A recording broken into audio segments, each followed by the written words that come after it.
The process of moving out of the commissary and into the brick and mortar has started.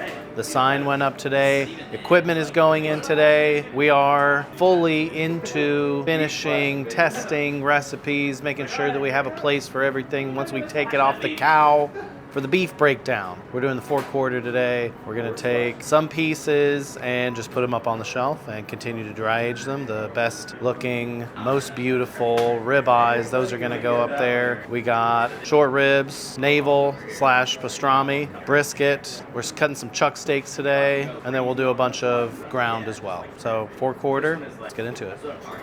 I think in the last video we talked about how we would be getting these in a certain sequential order as hindquarter, forequarter, forequarter. So this is the last forequarter we are getting for the month. So it is significantly more aged. You know, it's gotten some time hanging on it. You can see here, starting to really look like some dry aged beef. So we're gonna experiment with some dry aging here. And the idea is to be able to store things longer, right? Not have to break everything down right away and use everything right away. And also increase value. So the longer we can dry age it and hold on to something like that, the more valuable it's gonna be, the more we can charge for it. If I just wanna mark that. And then, yeah, that's what they put on Fred Flintstone's car. I mean, it's big. You can't accurately remember how big it is. So they're pretty big.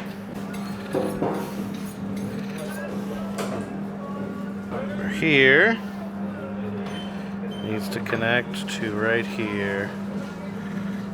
I'm just tracing where we want to connect them and make sure we go through down to the bone. That's all we want to cut the saw with is bone, not really any meat. So this in here is going to be beef ribs. This down here is going to be navel or pastrami. And this up here is going to be our ribeye, bone-in ribeye.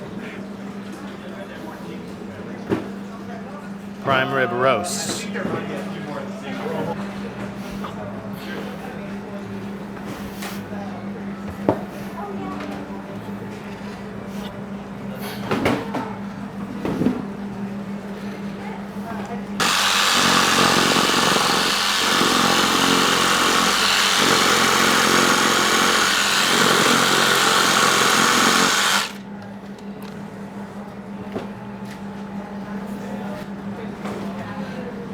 Off-brand.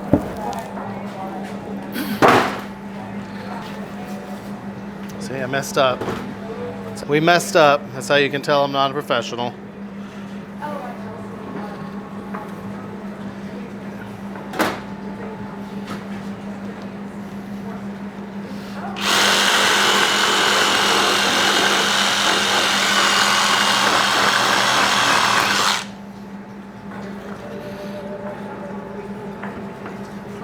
This piece, I feel like we can just put in there like this, right?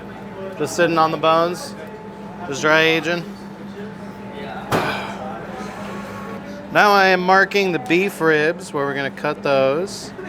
So we've essentially got, this kind of looks like a rack of pork spare ribs, like with the chine, and you kind of take that off, and then it would essentially be like a St. Louis pork rib, but these are beef ribs, so they're a little bit different.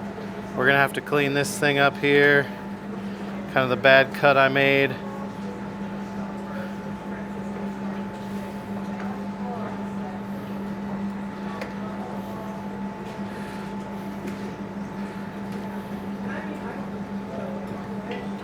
I don't know. Is this waist trim? that's trim. Trim. I mean, a lot. Because, I mean, one beef rib will feed a bunch of people, you know, so we'll go 1, 2, 3, 1, 2, 3, 4. I think these 3 and those 3 is how we'll cut them.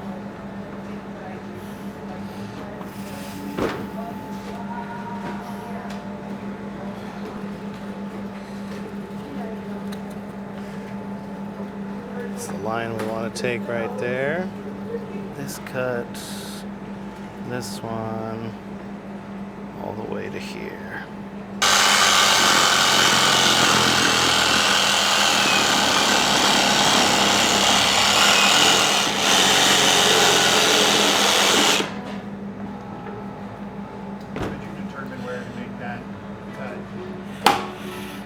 It's pork, right? So I kind of like look at it like this is like the chine bone, kind of when it starts to be curving up like that, because it like, Okay, got it. right? Yep. And then this is a rack of beef ribs, and then this piece comes off, okay? And then that's trim, and then this one, if it's not all mangled like that, we can get another kind of set out of it here. We can trim those guys up too.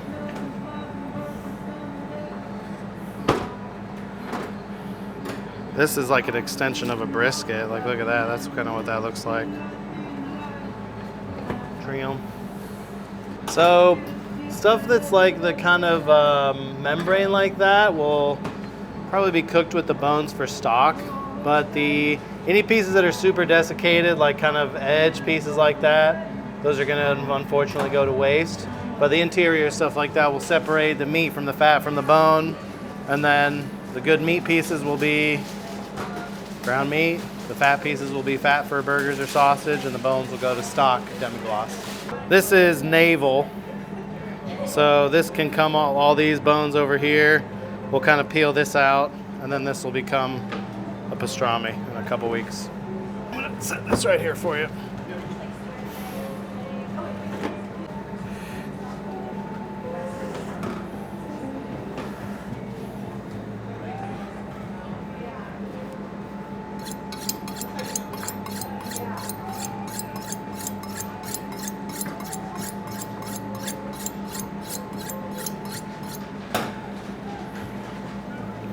You know, maybe with how difficult it is to sell these big bone-in steaks right now, we can age this for another week or so, take the bones out, completely debone it, and then sell it for New Year's dry-aged prime rib roast, if you please. Merry Christmas, baby. So I'm gonna leave this in here for at least overnight. Maybe tomorrow, since it does have 35 or so, 34 days dry age on it right now. That piece we just took off. It's gonna sit in there for overnight. Then we're going to take it off the bone tomorrow. We're probably gonna try to sell it as a dry aged piece, either this weekend for Christmas or next weekend for New Year's. Yeah. Let me jump by, Cole. Coming by, watch your butts. Feliz Navidad.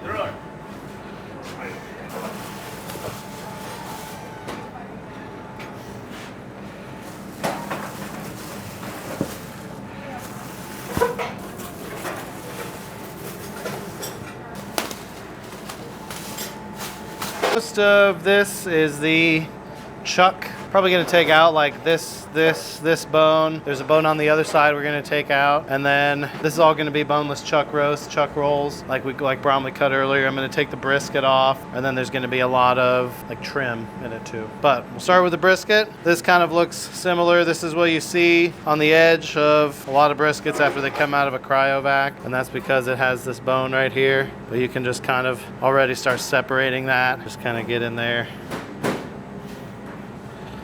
That up. To be completely clear, I'm not good at this, but we hope to be getting better every time we do it. And then we also hope to try to, as we get better at this, it will create opportunities for us. We will discover different ways of cutting that will benefit the barbecue pit and us. And that's kind of the idea, the whole entire idea behind doing this. You have to flip this over to get the rest of it, I think. So you get 2 briskets per cow? Yes, 2 briskets per cow. This almost kind of puts it into perspective. Absolutely it does. We tried to initially be you know, kind of careful about sustainability and all the things that we use, and made sure that we're using a different cut. Now we're using cheeks, but as time proved, that wasn't the answer, because people just got obsessed with cheeks, and then it's hard to use all the trim and stuff. So the best way to do it is to get the whole cow, use the whole cow.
Bones.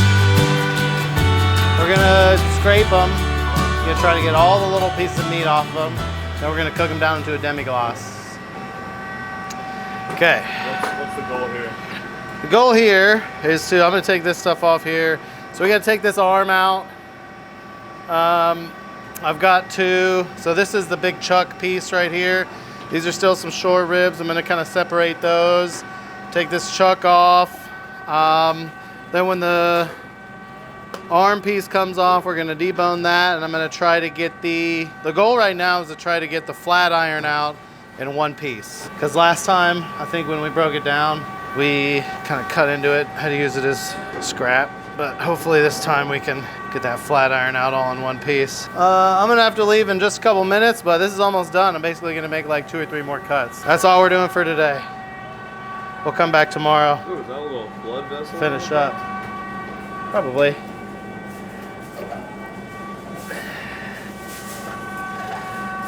Probably takes a while to get all the blood. Yeah, they gotta bleed them. That's like the first step in harvesting. We got a bleeder. Ew, what is all that? This is, so sometimes when you're dry aging, you know, have kind of pocket pieces like that. When you're hanging the cow, you don't really want to cut into like the flesh of it, because in there it can, you know, nasty stuff can grow. So we're just gonna cut that piece out, yeah, unfortunately. But the rest of this looks really good.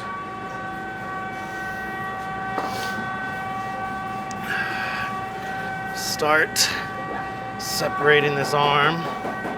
Flip this guy over again, one more.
Okay, Matthew, I gotta go.